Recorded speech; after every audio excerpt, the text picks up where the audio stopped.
Hi guys, इस video में हम बात करेंगे यूपीएससी का नया नोटिफिकेशन आ गया सिविल सर्विस एग्जामिनेशन के लिए। आज 2 तारीख है और 22 तारीख आखिरी डेट है फॉर्म भरने की, तो आप फॉर्म भर सकते हो। तो इस सिलसिले में हम थोड़ी बातें कर लेंगे कि क्या क्या इस फॉर्म में स्पेशल है।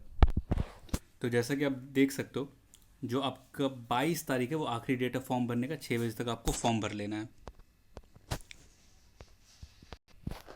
इसके अलावा इस एग्ज़ाम से कौन कौन सी सर्विसेज इस बार मिलेंगी, हालांकि आपको मालूम रहता है, लेकिन एक सर्विस जो पहले से ही हट चुकी है उसके बारे में दोबारा इन्फॉर्मेशन दे देते हैं।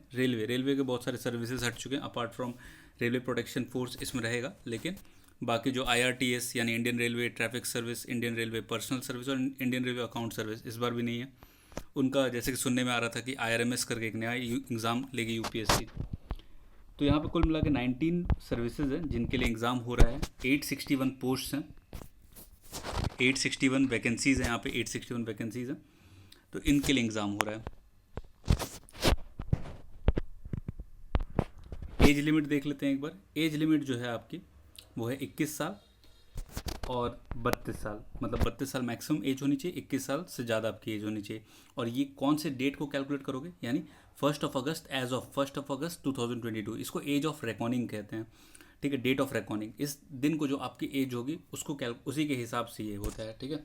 यानी 1 अगस्त 2022 को आपकी एज 32 साल से कम होनी चाहिए, नॉट हैव अटेंड, मतलब आपने अटेंड नहीं की हो 32 साल, और 21 साल से ज़्यादा हो आपकी अटेंड एज, ठीक है, मतलब 21 साल आपने कम से कम अटेंड कर लिया हो, ठीक है। और यहाँ पे आप डेट्स के हिसाब से भी देख सकते हो, यानी आपने 1 अगस्त 2001 के बाद आपका बर्थ डेट आना चाहिए, ठीक है। 1 अगस्त 2001 के बाद आपका बर्थडे नहीं होना चाहिए, 1 अगस्त 2001 तक ही आपका बर्थडे होना चाहिए, ठीक है। और मैक्सिमम 2 अगस्त 1990, ठीक है। इन दोनों डेट्स के बीच में आपको बर्थडे लाई करना चाहिए। यहाँ पे जैसे लिखा भी है, ठीक है, 22 फरवरी 6 बजे तक आपको फॉर्म भर देना है, ठीक है। और कोई करस्पॉन्डेंस की ज़रूरत नहीं है, यानी कोई लिखित फॉर्म नहीं भेजना होता है आपको, बस ऑनलाइन फॉर्म भरना होता है।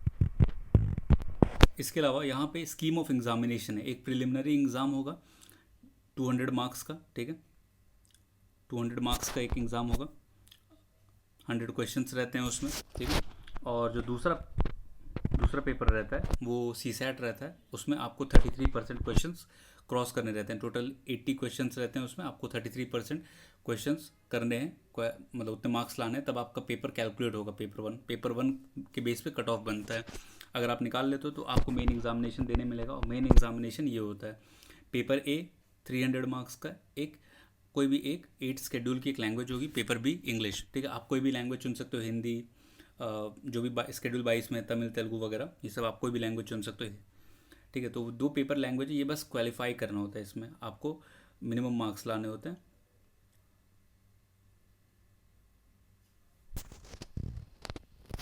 तो 25% मार्क्स आपको लाना पड़ेगा इसमें, दोनों पेपर में वो मिनिमम होता है। उसके अलावा यहाँ पे जो मेरिट के लिए काउंट होता है, जिससे आपकी रैंक बनती है, वो है एक ऐसे का पेपर 1, जनरल स्टडीज़ 1, जिसमें Indian heritage, art and culture, ये सब रहता है। History, geography of world, history of world, ठीक है, सोसाइटी, ये सब टॉपिक रहते हैं। 250 मार्क्स का एक पेपर होगा आपका, ऐसे का एक पेपर होगा।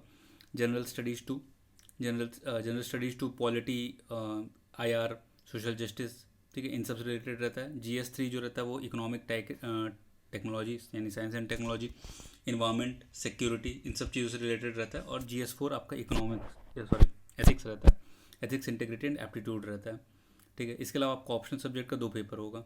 तो ये टोटल है। यहाँ पे आप स्कीम ऑफ मार्क्स देख सकते हो। तो सिलेबस अगर आपको डिटेल में देखना हो तो सिलेबस यहाँ नीचे दिया हुआ है पूरा, ठीक है, हर एक चीज़ का सिलेबस दिया हुआ है, आप देख सकते हो ऑफिशियल नोटिफिकेशन डाउनलोड करके यूपीएससी की वेबसाइट से, ठीक है। इसके अलावा डेट क्या है, डेट तो आपको पहले से मालूम है। डेट है आपकी 5 जून, ठीक है। 5 जून को आपका पेपर होना है UPSC civil service examination prelims का, ठीक है। इसके अलावा और भी स्टेट PCS इसके आसपास पढ़ रहे हैं तो आपको ये बेनिफिट है, जैसे जो बीपीएससी का एग्ज़ाम है वो है 30 अप्रैल, ठीक है, 30 अप्रैल को आपका पेपर है बीपीएससी का। इसके अलावा जो UPPCS है उसका पेपर है, UPPSC या UPPCS का जो पेपर है वो है ये 5 जून के एक हफ्ते बाद 12 जून को। तो आप एक कॉमन स्ट्रैटेजी बना सकते हो ताकि आप कॉमनली तीनों एग्ज़ाम को टारगेट कर सको और अच्छे तरीके से एग्ज़ाम को निकाल सको। Okay, thank you.